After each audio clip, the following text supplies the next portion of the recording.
What's going on, nation? Your boy Sly here, back into the Destiny universe, and it's freaking Friday. Get your ass up, do your thing, and get back home because the weekend is calling your name, people. Now, speaking of calling, we're going to go check out our homeboy Xur and see what he has for us this Friday morning. So, let's go ahead and not waste any time. Let's do the damn thing. So as you can see, his tag is already on the tower. I did show up a little late this morning, so let's see where this bastard's at. And, well, I know this dude in front of me is looking for him, so if he walks all the way down there and goes into his menu, then that means he is definitely there. Alright, well, and... Haha! Thanks, buddy! To the North Tower! Kaza ST, you are the man. Or whoa, man. Either way, thanks. So let's take a peek. Are you guys ready? And say, what? Look at all this deliciousness. It's about to get real, guys. I haven't seen a week this good in like freaking forever. Well, let's go ahead and dig in. First up, we got a Titan favorite, the Helm of Inmost Light. Then a Year 1 Hunter favorite, the Lucky Raspberry. And finally, a Warlocks Dream, the Purifier Robes. But wait, it doesn't end there. The gem of the week is the Monte Carlo. Now, for engrams, we only have one, a Year 1 chess piece. Now, if he was selling all this and a Year 2, I would definitely be dreaming.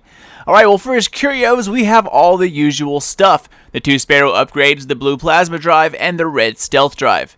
Then we have the usual 3 packs of heavy synth, the 5-pack 3 of coins, the 3-pack of glass needles, and then... No, guys, just no, don't touch this. So, let's go ahead and take a closer look, starting with the Helm of Inmost Light. Exotic perk is called Recklessness, provides death from above, and Headstrong for Fist of Havoc.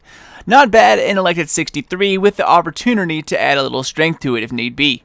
Secondary perks are Inverse Shadow, increased super energy gain from killing PvE enemies, and Heavy Lifting, extra super energy from killing PvE enemies with a heavy weapon.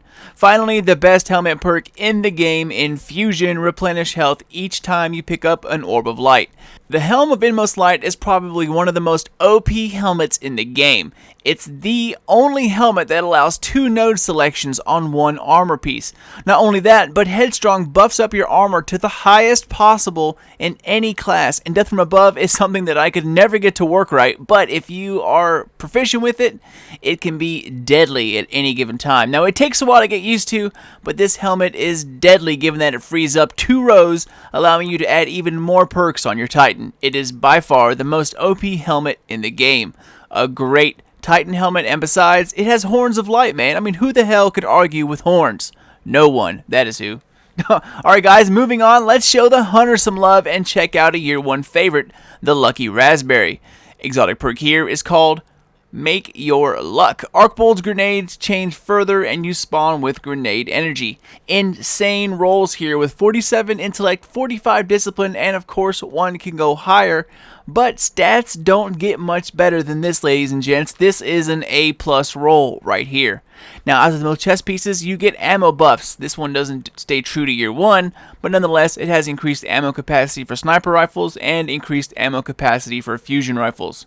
As with most other chess pieces, damage mitigation is at the very end. In this one, you have a choice between Void Recovery, increased recovery for 5 seconds after taking Void damage, and then Arc Armor, increased armor while using an Arc subclass. This chess piece may not be as popular anymore, especially with all the Void Hunters all over the place, but back in the day, it was a Blade Dancer's paradise. The Lucky Raspberry was awesome. Arc Bolts were pretty strong back then, and with the ability to chain twice as far, you had the same effect as Fire Bolts without the lingering damage, but you had an extended reach. You could easily knock out shields and then walk in and clean up the leftovers. They have done some cosmetic work, which makes it look a lot cleaner, and if you plan to use a Blade Dancer, you should definitely give this a try. It is a great piece to wear.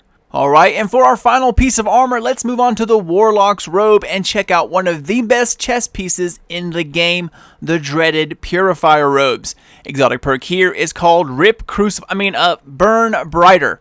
Activating radiance from death disorientates other enemies nearby. Insane roll at 81 intellect. This is close to max roll as you're going to get, guys. If you increase intellect all the way, you're looking at like 120 plus intellect on 1 armor piece. It's worth getting this for the stat alone.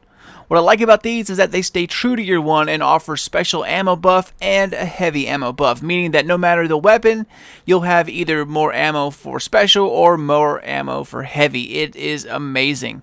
Lastly, let's check out the last tier of perks, and here you can choose between Void Burn Defense, reduce incoming Void Burn damage, or Solar Armor, increased armor when using a solar subclass. These robes are straight awesome, a nightmare for the opposing team in Crucible, and it's best not to even show them that you actually have these.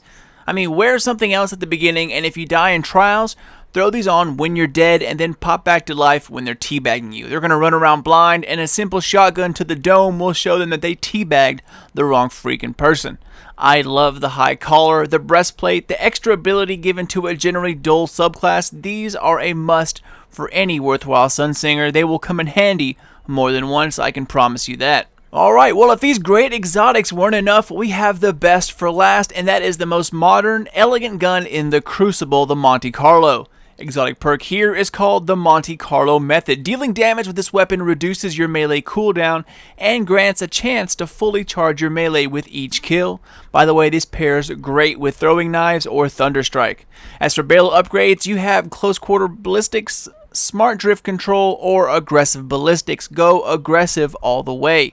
Secondary perk is Hipfire, which is meh, but the middle row passive upgrades are high caliber rounds, Send It, and Field Scout. Now, depending on what kind of map you're using, if it's a long range map, you Send It. But for the most part, it's high caliber rounds with aggressive ballistics 99% of the time.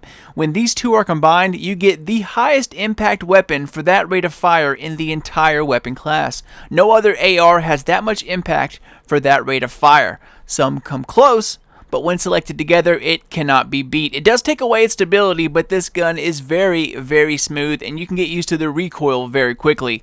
It used to be considered trash back in the day, but is now a top contender for the best auto rifle in the game.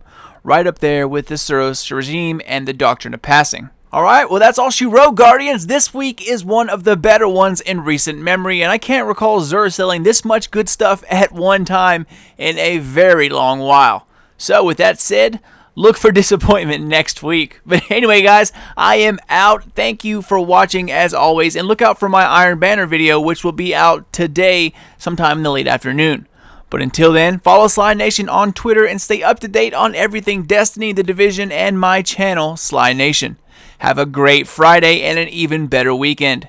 See you all in my next vid, but until then, this is your boy Sly. Done, gone, out. Ammo inbound. Zone B secure.